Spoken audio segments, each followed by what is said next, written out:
Con Coach Bucchi, a 2 mesi dal tuo arrivo, la prima parola che avevi detto, una chiamata arrivata forse tardi, ma è successo qualcosa?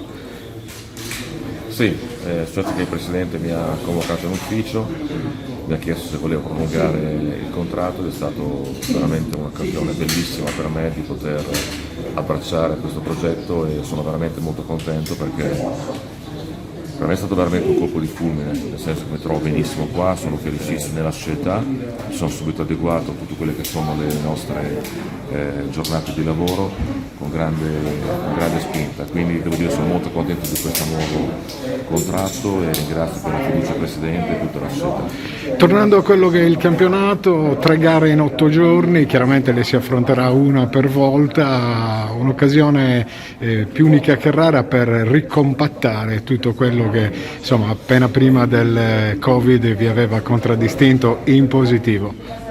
Sì, certo, dobbiamo cercare in pochi giorni di trovare il nostro ritmo.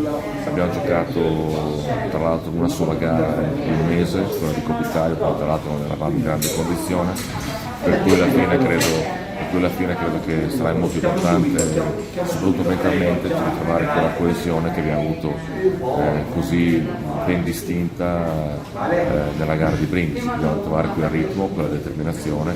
Il ragazzo sta lavorando bene, però è chiaro che ci mancherà forse un po' di ritmo gara all'inizio, dobbiamo essere capaci poi di sopperire a questo con il desiderio di vincere la partita. Ultimissima cosa, proprio in virtù di quanto detto prima, hai l'opportunità di iniziare un nuovo progetto che peraltro era già partito, prima ancora del rinnovo, con l'ottica orientata sicuramente al prossimo futuro.